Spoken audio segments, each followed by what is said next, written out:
Breaking news आ रही है। Ukraine जंग से जुड़ी रूस की राजधानी मॉस्को पर सबसे बड़ा हमला हुआ है। एक साथ कई ड्रोन के वार से मॉस्को दहल गया है। इन ड्रोन हमलों से रूस की राजधानी के कई इलाके धमाकों से गूंज उठे हैं।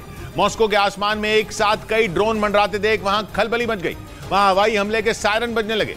मॉस्को में तैनात एयर डिफेंस सिस्टम तुरंत एक्टिव हो गए। हालांकि कई ड्रोन को आसमान में ही ढेर कर दिया गया, लेकिन कुछ ड्रोन मॉस्को और उसके आसपास के इलाके की इमारतों को निशाना बनाने में कामयाब हो गए। मॉस्को पर हुए इस हमले के पीछे रूस ने यूक्रेन का हाथ बताया है और इसे यूक्रेन का एक आतंकी हमला करार दिया है, क्योंकि यूक्रेन युद्ध शुरू होने के बाद से यह रूस पर अब तक का सबसे बड़ा हमला है। इससे पहले 3 मई को मॉस्को में राष्ट्रपति भवन पर 2 ड्रोन से हमला बोला गया था।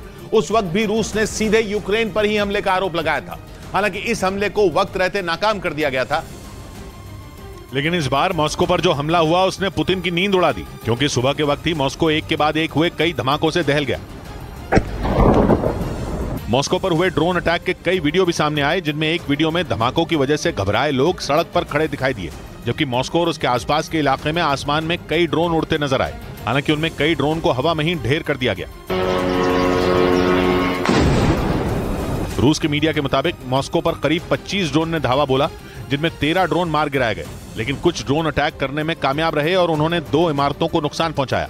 मॉस्को के मेयर के मुताबिक इन हमलों में 2 लोग घायल हो गए। और मॉस्को पर हुए इस हमले की खबर जैसे ही यूक्रेन पहुंची, वहां के मीडिया ने इसे रूस की ही सोची समझी साजिश बता दिया। यानी इस हमले के पीछे यूक्रेन का हाथ होने से साफ इनकार कर दिया गया। और वहां के मीडिया ने दावा किया कि मॉस्को पर ड्रोन हमले को रूस की खुफिया एजेंसी ने ही प्लान किया था। यूक्रेन की मीडिया के मुताबिक जिस तरह से रूस की राजधानी पर हमला किया गया, उससे यह साफ हो गया कि यह रूस की ही साजिश है, क्योंकि इतने सारे ड्रोन ने एक साथ हमला बोला, लेकिन वहां की सिर्फ 2 इमारतों को मामूली नुकसान पहुंचा। यानी यह ड्रोन हमला बहुत सोच समझ कर किया गया। इसके साथ ही यह भी कहा गया कि मॉस्को यूक्रेन की सीमा से 500 किलोमीटर से ज्यादा दूर है और यूक्रेन के पास इतनी दूर तक जाकर हमला बोलने वाले ड्रोन है ही नहीं। यानी यूक्रेन अगर रूस की राजधानी को निशाना बनाने की सोच भी ले तो वो ऐसा कर नहीं पाएगा। लेकिन रूस के मीडिया ने दावा किया कि मॉस्को अगर UJ-22 नाम के ड्रोन से हमला किया गया तो जो 800 किलोमीटर तक उड़ान भर सकता है। इस ड्रोन को यूक्रेन की कंपनी बनाती है, जिसका दफ्तर कीव में है। यानी रूस के मीडिया ने यह साबित करने की कोशिश की कि मॉस्को पर हुए सबसे बड़े हमले के पीछे यूक्रेन ही है, और वहीं बने UJ-22 ड्रोन ने मॉस्को की इमारतों को निशाना बनाया। रूस के मीडिया के मुताबिक जिस UJ-22 ड्रोन से हमला बोला गया, वो 800 किलोमीटर तक उड़ान भरकर वार कर सकता है। इसके साथ ही ये ड्रोन 20 किलो तक विस्फोटक ले जाने में भी सक्षम है, और इसी ड्रोन का इस्तेमाल यूक्रेन ने मॉस्को को दहलाने के लिए किया।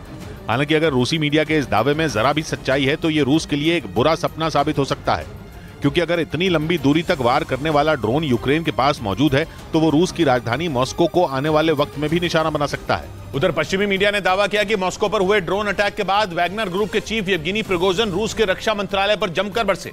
कुछ रोज पहले ही प्रिगोजिन ने बखमुत में मारे गए अपने लड़ाकों का ठीकरा रूसी रक्षा मंत्री सिर्गेई शोइगु पर फोड़ा था और उन पर जमकर अपनी भड़ास निकाली थी। येवगेनी प्रिगोजिन ने आरोप लगाया था कि सिर्गेई शोइगु के इशारे पर ही बखमुत में वैगनर ग्रुप के लड़ाकों को हथियारों की सप्लाई नहीं की गई थी। इसकी वजह से बड़ी संख्या में उनके लड़ाके मारे गए थे। और अब पश्चिमी मीडिया का दावा है कि मॉस्को पर हुए सबसे बड़े ड्रोन अटैक के बाद एक बार फिर येवगेनी प्रिगोजिन रूस के रक्षा मंत्रालय पर भड़क गए।